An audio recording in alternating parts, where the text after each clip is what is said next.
이사야 42장. 내가 붙드는 나의 종, 내 마음에 기뻐하는 나의 택한 사람 없다. 내가 나의 신을 그에게 주었은즉 그가 이방의 궁전을 풀리라. 그는 외치지 아니하며 목소리를 높이지 아니하며 그 소리로 거리에 들리게 아니하며 상한 갈대를 꺾지 아니하며 꺼져가는 등불을 끄지 아니하고 진리로 공의를 것이며 그는 쇠하지 아니하며 낙담하지 아니하고 세상의 공의를 세우기에 이르니 사람들이 그 교훈을 앙망하리라. 여기까지 하겠습니다. 만유를 포함한 그리스도 18번째인데 오늘 여호와의 종 3번째 시간입니다. 종의 근거는 어디 있는가? 그것은 하나님께 그 근거가 있습니다. 하나님의 종은 스스로 그냥 된 게 아니라 근원이 있는 사람이라는 뜻이죠. 종이라는 말 자체가 주인이 있다 그 말인데, 주인이 있으니까 종의 모든 것은 주인으로부터 나오고 주인이 근원이 됩니다. 그래서 누구의 종이냐 따라서 그 종의 모양이 달라지게 되죠. 근데 하나님의 종, 그러니까 그 근원이신 하나님이기 때문에 그 하나님이 그 부분에 있어서 영원한 자본이라고 할 수 있죠. 자기로 말미암 같으면 끊어져 버릴 수도 있고 실패할 수도 있고 이런데 근원이 하나님이시니까 그 자본은 마르지 않는 자본이기 때문에 마치 웅덩이의 물과 샘물이 다르듯이 샘물은 근원이 있기 때문에 마르지 아니하고 웅덩이 물은 근원이 없기 때문에 마르잖아요. 하나님의 종, 원천이 하나님께 있기 때문에 그는 영혼이 마르지 않는 샘처럼 쇠하지 않는 그런 권능을 갖고 있습니다. 여기서 우리는 이제 아담의 근원과 그리스도의 근원을 보게 되는데, 타락한 아담의 근원은 근원이 없어졌어요. 원래 하나님이 자기 근원이어야 되는데 하나님이 떠났기 때문에 자기 근원이 없어졌죠. 그리고 사탄이 자기 근원이 됐습니다. 그리고 선악과를 먹음으로 해서 선악과가 자기 생명이 된 거죠.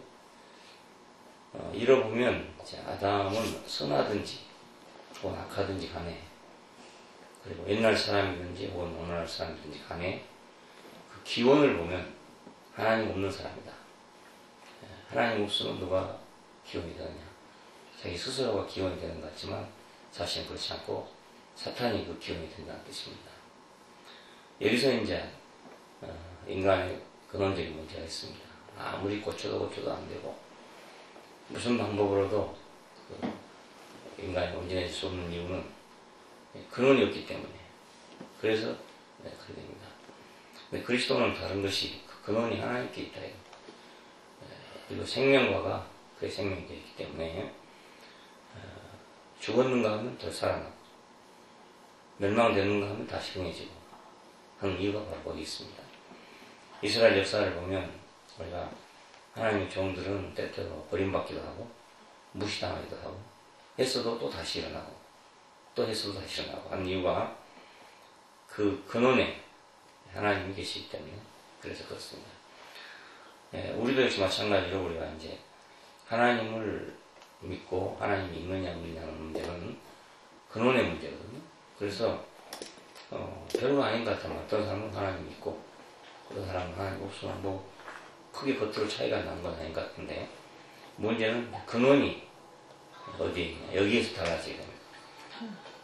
그 사람들은 자기가 이제 근원을 부인했기 때문에 자기의 근원은 무다, 없다 이렇게 생각하는 거예요. 그래서 인간을 추구하는 많은 사람들이 좀 사람 자신을 이렇게 추구해보면 무다, 허무다, 아무것도 없다, 원래 나는 없는 거였다 이렇게 된단 말이에요.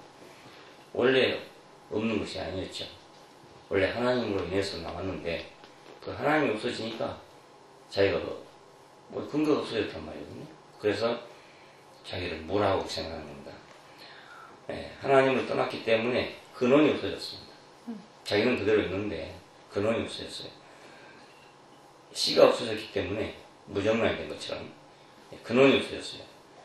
그래서 모두 뭐라고 하고 제2의 근원을 자기가 만들려고 생각합니다. 그러나 이미 하나님을 떠난 인간의 근원은 사탄입니다. 그래서 사탄은 꼭 같이 자기가 하나님 같이 되려고 그렇게 하는 겁니다. 하나님을 부인하고 자기가 하나님 같이 되려고 합니다. 이게 바로 사탄이잖아요. 그 사람들이 마찬가지로 하나님을 부인하고 자기가 하나님 되려고 합니다. 이건 바로 사탄의 근성을 그대로 받은 거라 할 수 있어요. 하나님의 종은 하나님에게 근원 있는 사람이다.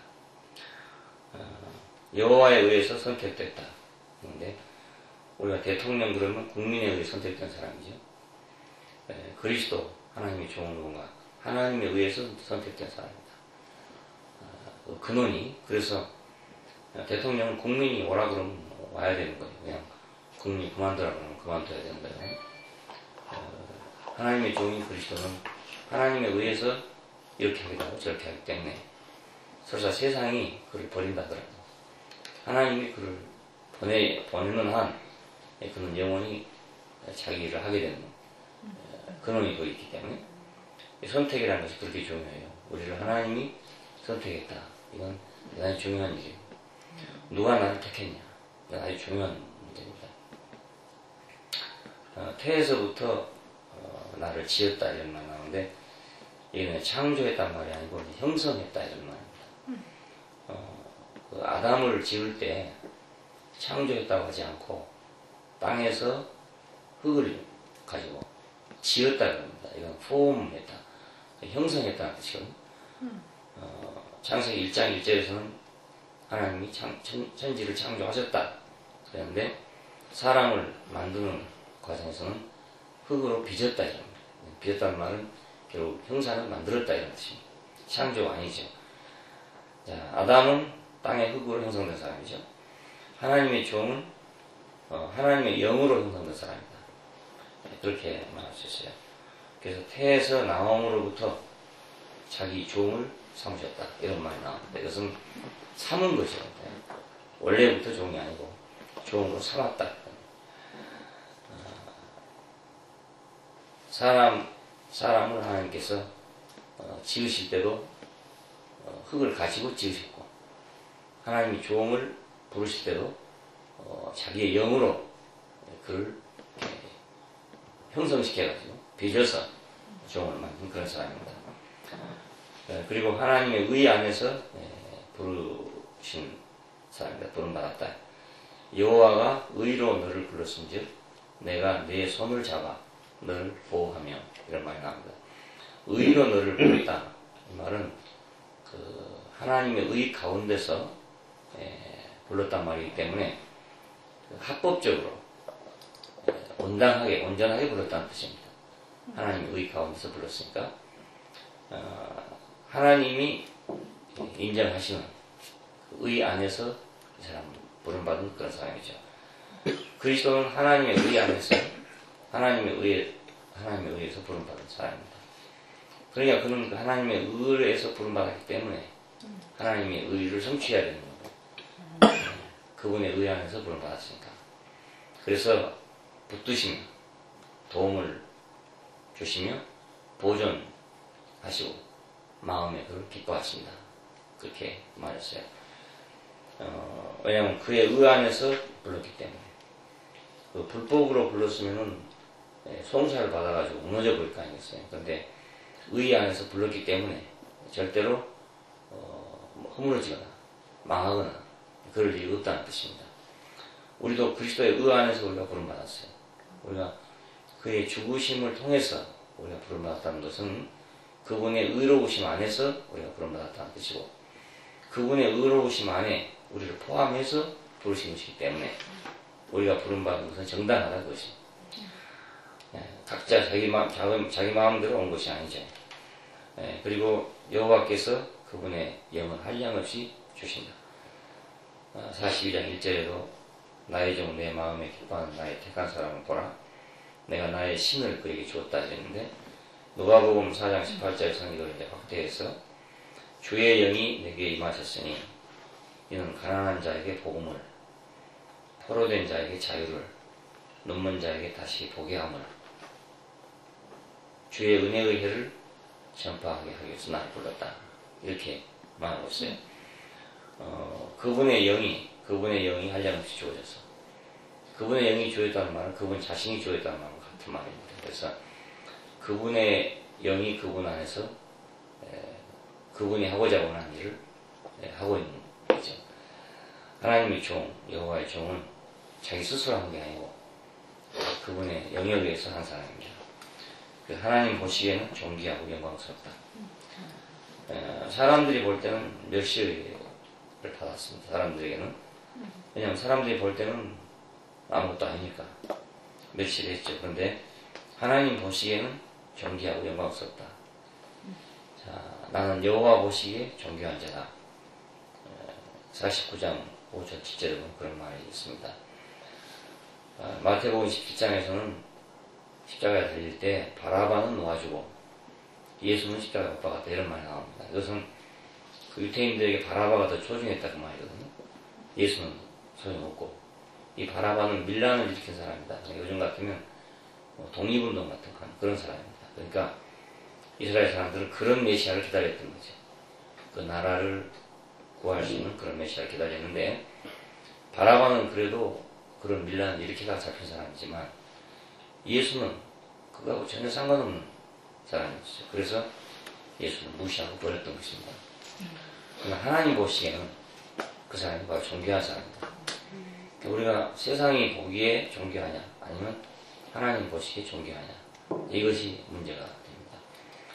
하나님의 종은 하나님 보시기에 존귀해야 되는 거죠. 그리고 여호와에 의해서 강화됐다. 49장 5절에 보면 나의 하나님이 나의 힘이 되었다 이럽니다. 왜냐하면 그분이 근원이 되고 그분이 택하셨고 그분이 부르셨고 그분의 영을 한량없이 주셔서 그분이 보기에 존귀하고 영광스러운 자가 되었기 때문에 나의 하나님이 나의 힘이 되었다. 여호와의 종의 힘은 오직 그를 부르신 이가 바로 힘입니다. 세상의 힘이 아니라 그를 택하신 이가 바로 힘이죠. 오늘 우리도 마찬가지로 우리의 힘은 어디 있는가? 우리를 구속하신 이가 우리 힘입니다. 우리를 하나님의 아들로 만드신 이가 바로 우리의 힘이고 우리를 기업으로 삼으신 이가 바로 우리의 힘이죠.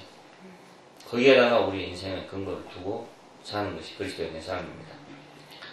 두 번째는 종의 자격입니다. 어떤 사람이 종의 자격이 있는가?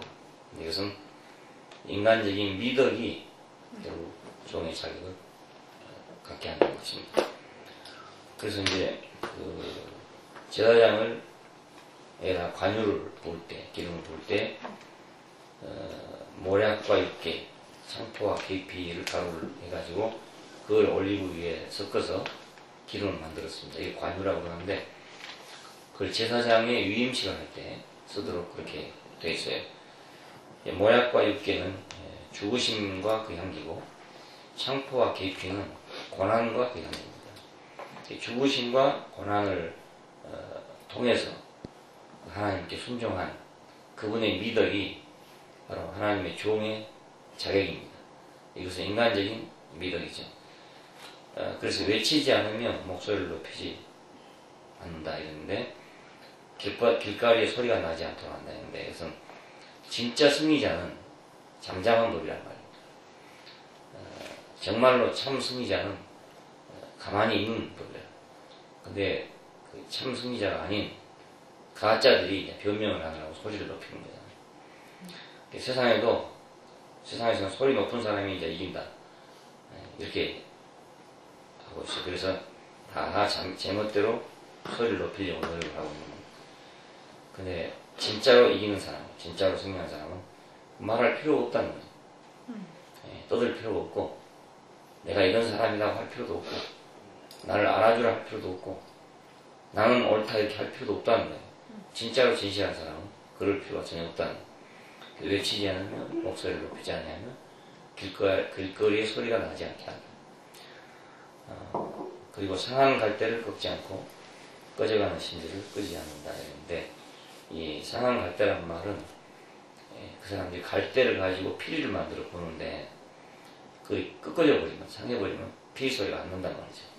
그러면 버리고 다른 걸 또 가지고 만들고 이러는데, 그 피 소리가 나지 않는 갈대를 버리지 않는다는 뜻입니다. 그러니까 비록 소리를 제대로 못 내더라도 그것을 버리지 않는다는 뜻이고, 꺼져가는 심지를 끄지 않는다는 말은 촛불이나 이런 걸 켜다 보면 이제 불똥이 많이 생기면 끓음이 나고, 그래서 그걸 잘라버리잖아요. 그리고 또 새로 하고 하는데, 그 심지를 끄지 않는다는 뜻입니다.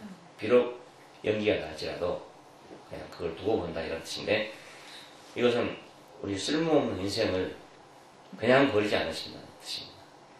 다 우리는 어쩌면 상한 갈대고 꺼져가는 심지란 말이에요.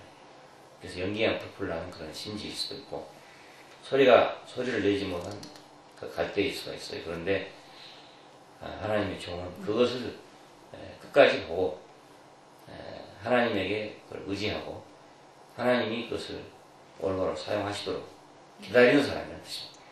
그런 사람이라야 이제 하나님의 종이 될 수가 있다, 그 말입니다. 자기 마음대로 야 이거 상했으니까 버려버리고 꺼져가는 거 잘라버리고 이런 사람은 하나님의 종이 될 수 없다, 그런 뜻입니다. 그리고 공의를 이루기까지 쇠잔하지 않으면 낙담하지 않는다. 그런데 그래서 공의라는 것은 뭐냐면, 이제 내가 의로운 사람이 갈지라도 그것이 심판을 거쳐야 공의가 됩니다.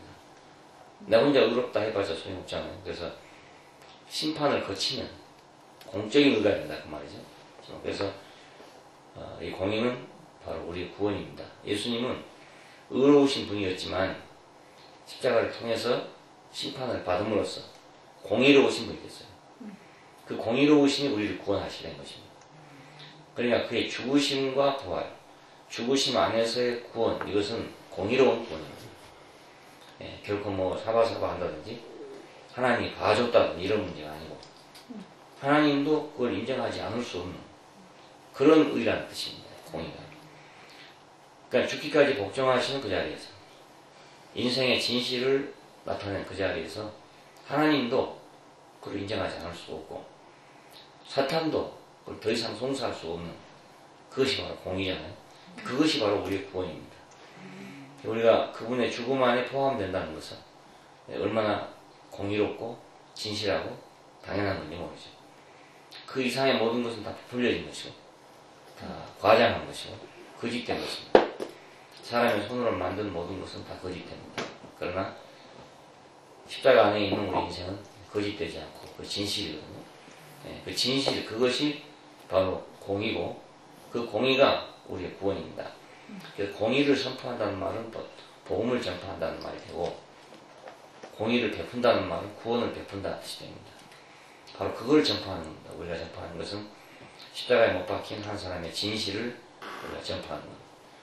왜 이 진실을 전파해야 되냐면, 사람들이 모두 거짓되어 있기 때문에, 부풀려지고 거짓되어 있는 세상 앞에 이 공의, 완전한 심판을 거친 진실을 선포함으로써 거짓된 세상을 다시 심판하고, 즉 거짓된 세상이 하나님께로 돌아오게 하는 것, 이것이 복음을 전파하는 일입니다. 그래서 그리스도는 자신의 죽으심을 통해서 이 공의를 확보한 셈이죠. 더 이상 이제 손댈 수 없는, 누구도 송사할 수 없는 그런 공의를 확보하였어요. 그리고 그것을 선포하였습니다. 그래서 우리가 용서를 받고 의롭다함을 받고 우리가 구원을 받은 것입니다. 그분의 공의 때문에. 그러니까 우리가 그 공의 안에 포함된다는, 우리가 그 죽으심과 합하여 세례를 받은 자, 그게 살으심과 합하여 세례 받은 줄 모르냐? 이 말은 그 공의 안에 우리가 포함된다는 걸 말해요. 우리는 공의 없이는 우리 하나님께 용서나 의롭다함을 받을 수가 없습니다. 그래서 공의를 이루기까지 그냥 쇠잔하지 않으면 낙담하지 않았다. 바로 그리스도를 가르쳐 말하는 것이었다는 것을 볼 수 있습니다. 그리고 이제 세 번째는 종의 임무입니다. 위임. 무엇을 위임받았는가 하면 야곱 지파를 일으킨다. 이것은 야곱의 지파가 이제 몰락됐잖아요, 전부. 그래서 역사적으로는 이제 몰락돼 버렸는데, 그걸 다시 일으킨다는 뜻입니다. 그리스도는. 이걸 이제 문자대로 해석하니까 지금 이스라엘을 재건한다, 이렇게 좀 생각하고 있어요. 그 몰락된 이스라엘을 다시 이제 복구한다. 통곡의 벽에서는 매일같이 가서 통곡을 하면서 성전을 회복시켜달라고 그렇게 강구하고 있습니다. 근데 그리스도께서 야곱 지파를 일으키신 것은 그런 물질적인 야곱 지파, 육신적인 야곱 지파, 혈통상의 야곱 지파를 일으키신 것이 아니고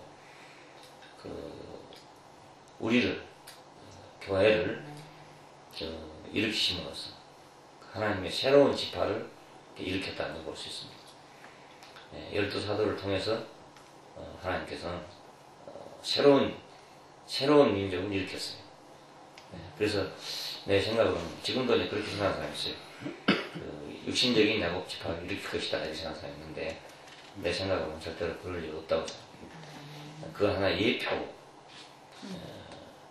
예시였을 뿐이지 참 야곱 지파는 누군가? 그건 바로 오늘 그리스도 안에서 구원받은 우리가 참 야곱 지파거든요. 그것을 세우기 위해서 그리스도께서 오셨어요. 두 번째는 이스라엘이 여호와께로 돌아오게 한다 그랬는데 그러니까 모이게 한다 그런 뜻입니다. 하나님 백성은 모인다. 야곱은 환도뼈가 부러진 후에 그 하나님의 왕자라는 이름을 받게 됐습니다. 너희 이름을 더 이상 야곱이라 하지 말고 이스라엘이라 해라. 그래서 이제 이스라엘이라는 이름을 받았는데 그 이스라엘이라는 이름은 하나님의 왕자라는 뜻입니다. 우리는 이제 어떻게 하나님의 백성이 되는가 하면 예수 그리스도의 십자가 안에 모든 인류를 다 포함해서 거기서 이제 하나님의 백성이 되는 것입니다. 그러니까 이것은 비단 야곱에게 해당되는 것만이 아니고 혈통상의 이스라엘에 해당된 것이 아니라 온 인류에 해당된 것이죠. 환도뼈가 부러졌다. 이것은 십자가를 예표하고 있다고 할 수 있어요. 우리가 거짓된 우리 자신의 환도뼈가 부러지고 나면 그 다음에 우리는 이제 하나님 백성이 되는 것이죠. 그러기 전에는 우리가 각자 자기 잘난 대로 살았지만 이제 십자가 안에 오면 우리가 하나님 백성 외에 아무것도 될 것이 없어요.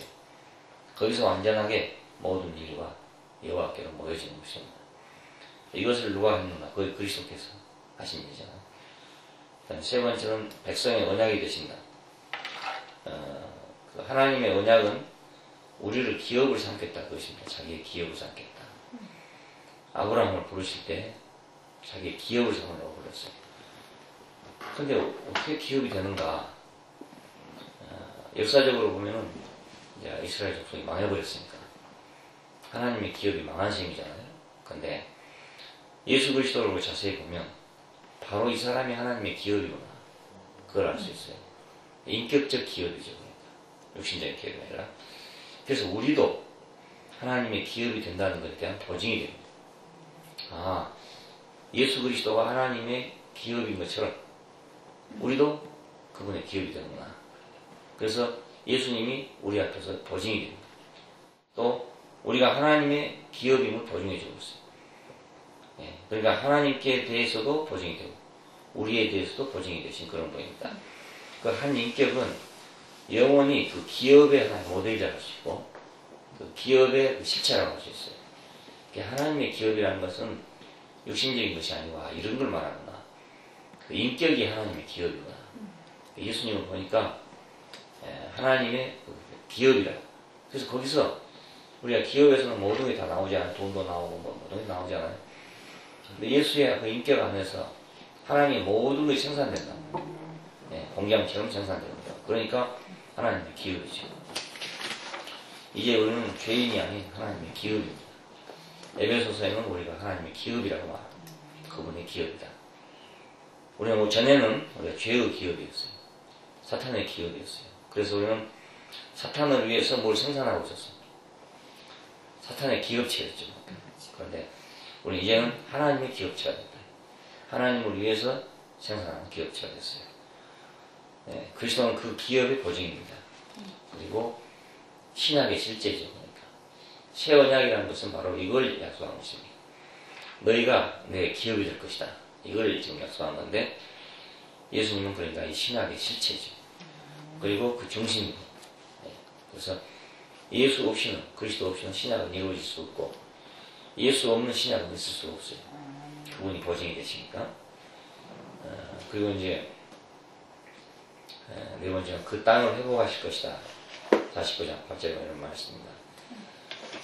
너로 백성의 언약을 삼으며 나라를 일으켜 그들로 그 황무하였던 땅을 기업으로 상속하게 할 것이다. 이렇게 되어 있어요. 근데 땅을 어떻게 회복하는가? 이스라엘 사람들은 육신적으로 지금도 그걸 해석하기 때문에 그 땅을 회복하려고 지금 이렇게 발버둥을 치고 있습니다. 그런데 참 하나님의 땅은 그 땅이 아니라는 거예요.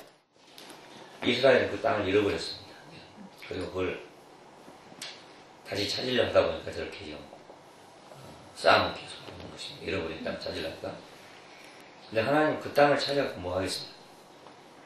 하나님의 참 땅은 그 땅이 아니고 인류란 말이에요.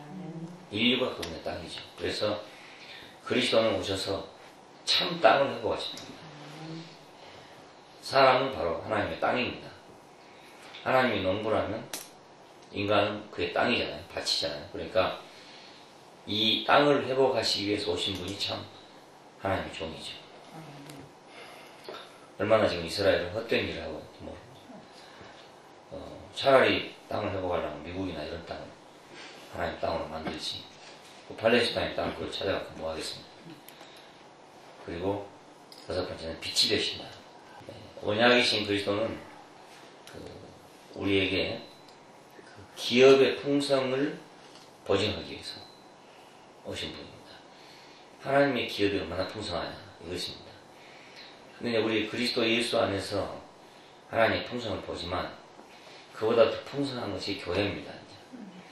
교회 안에서 많은 사람이 모이기 때문에 그 안에서 하나님이 베푸신 그 은혜에 대한 그 소출이 한량없이 나오니까 끝없이 나오니까 야 하나님 이렇게 풍성하신 분이구나. 그것을 증거하는 것이 교회잖아요. 그러니까 언약이신 그리스도는 교회를 통해서 그 기업이 얼마나 풍성한가 하는 걸 보여주고 있습니다. 그래서 교회가 얼마나 풍성할 것인가 하는 것은 한이 없어요. 그러니까 한정이 없는 일입니다.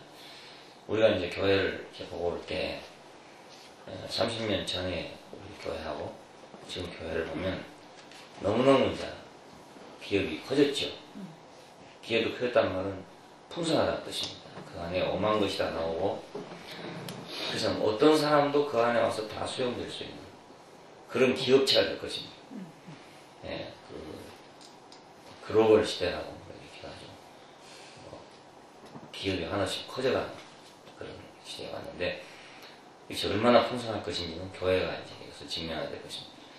빛이신 그리스도 이렇게 말할 때는 그 생명과 관계돼요. 새 생명과. 왜냐하면 흑암에서 사망에서 사탄의 영역에서 하나님의 생명의 영역으로 옮기기 위해서는 빛이 필요하거든요. 우리가 만일에 눈이 밝아져가지고 사탄이 지배하는 세계가 보이고 그 영역이 보인다면 누구든지 거기 머물지 않을 거란 말이에요.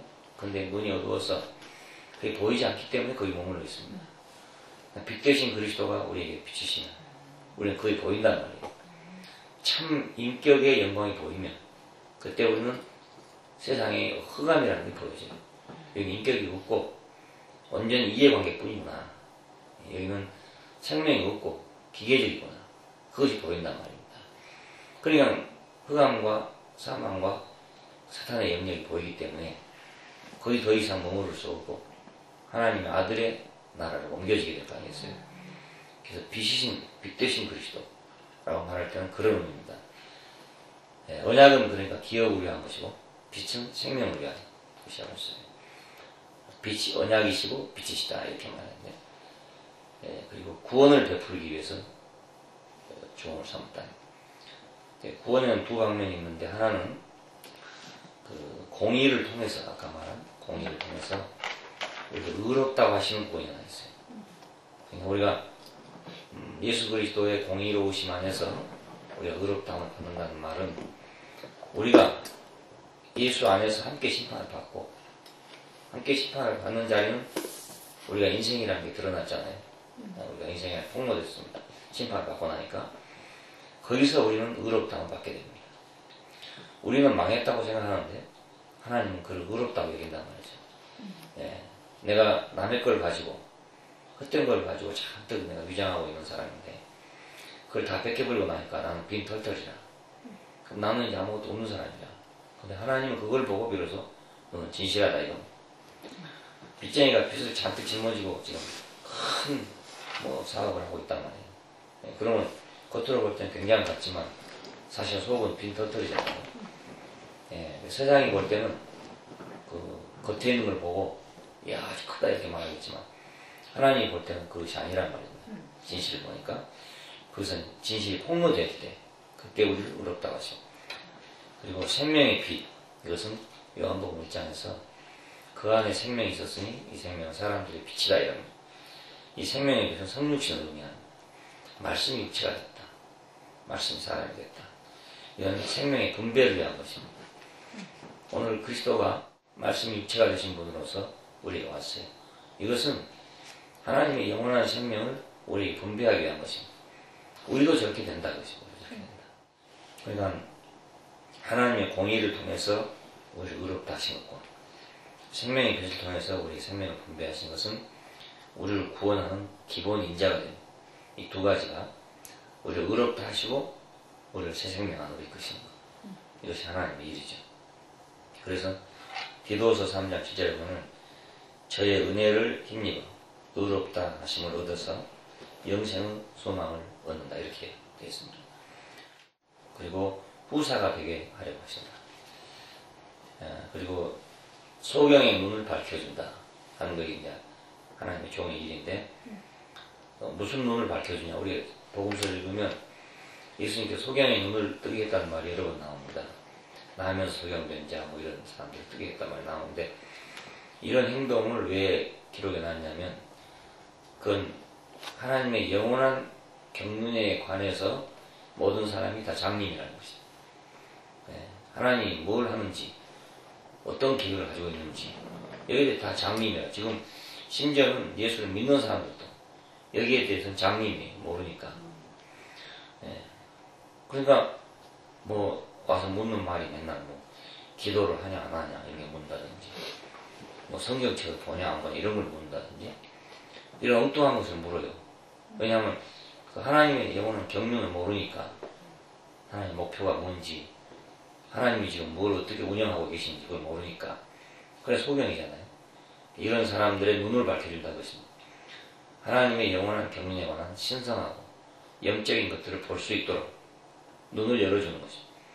그래서 우리가 이제 확실히 알아진 것은 아하 하나님이 사람을 지으신 것은 자신을 표현하려고 지었구나. 자신을 표현한 사람은 누구냐? 바로 예수 그리스도구나. 바로 예수 그리스도라는 그 사람을 온 세상에 확장시켜서 하나님의 나라를 이루려 하는 거다. 이게 하나님의 우리가 목표와 경륜이 보여진단 말이에요. 그럴 때 내 인생도 나를 왜 지었는가? 내가 왜 여기 와 있는가? 이 이유가 다 거기에 포함된다고. 나는 뭐 때문에 지어졌는가? 하나님을 표현하기 위해서 지었다. 하나님이 나를 왜 부르셨는가? 이 목적을 위해서 나를 부르셨다.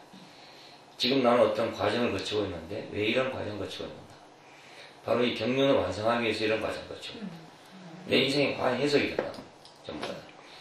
이거 이제 소경의 눈이 떴다 그 말입니다. 내가 수십 년간 예수를 믿었어도 그때 아무도 나에게 이런 것을 보여준 사람이 없었기 때문에 나는 사실은 소경이었죠. 예수 어떻게 하면 잘 믿을까? 어떻게 하면 기도를 많이 해가지고 뭐 신비한 걸 볼까? 뭐 이런 생각만 했지. 그분의 목표가 뭔지, 그분이 어디로 우리를 이끌어가고 있는지, 어떤 방법으로 이끌어가고 있는지 그걸 전혀 몰랐답니다. 소경이었죠. 그리스도가 오심으로써 우리 눈이 밝아졌습니다. 그분 한 분을 통해서 하나님이 뭘 하고 계신지 다 보여줬단 말이에요. 어둠의 권세로부터 사랑의 아들의 나라를 옮겼다.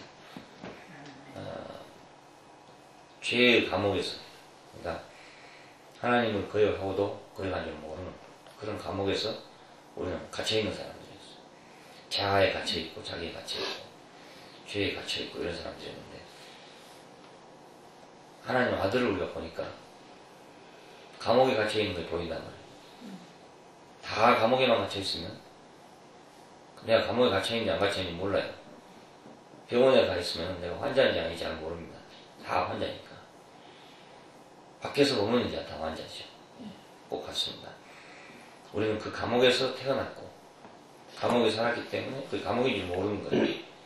근데 이제 감옥에 있지 않은 사람을 보니까 아, 우리가 감옥에 있었구나 이렇게 알게 된 거예요.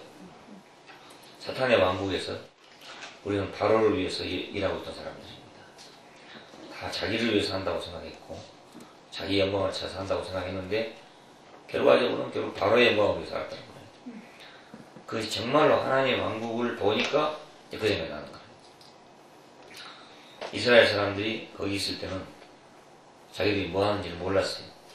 그냥 먹고 살기 위해서 벽돌을 굽고 이렇게 했으니까 몰랐는데 이제 광야에 나와서 하나님의 집을 짓고 보니까 아, 우리가 바로의 집을 짓고 있었구나.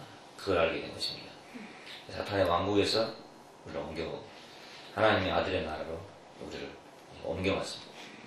그 한 사람이 우리하고 치는 다른 사람, 나하고 다른 사람, 나하고 모양도 다르고 행동도 다르고 삶이 다른 한 사람을 보니까 우리는 야, 어둠의 권세에서 묶여 있었구나.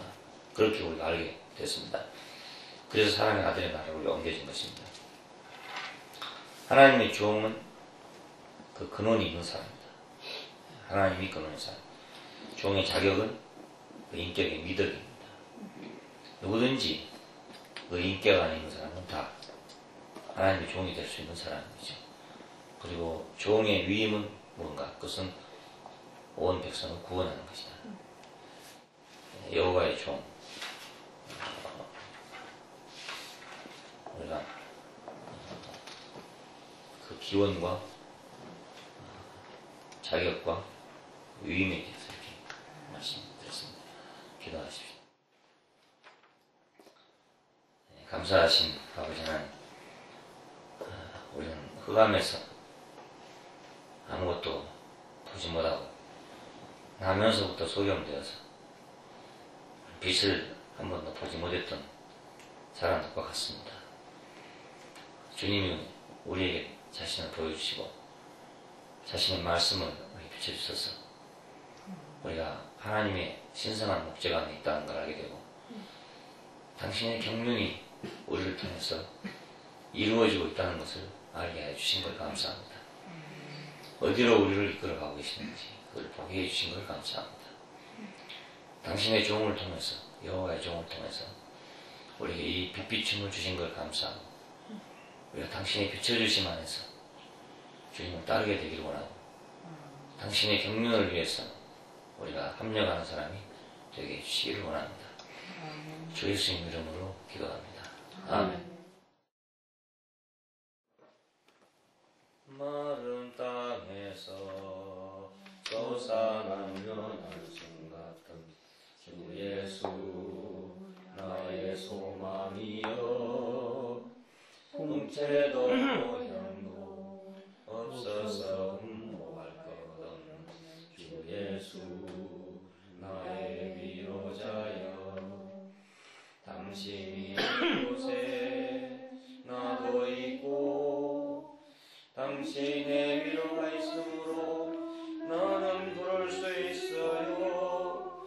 주여 세상의 영화로움 주께 전혀 없을지라도 나는 당신을 따를 수밖에 없어요. 주 예수 나의 위로자여 그는 무시를 받아서 인자 되신 주 예수 나의 생명이여 고난을 겪어서 우리의 질고를 다신 주 예수 나의 대리자여 당신이 있는 곳에 나도 있고 당신의 위로가 있으므로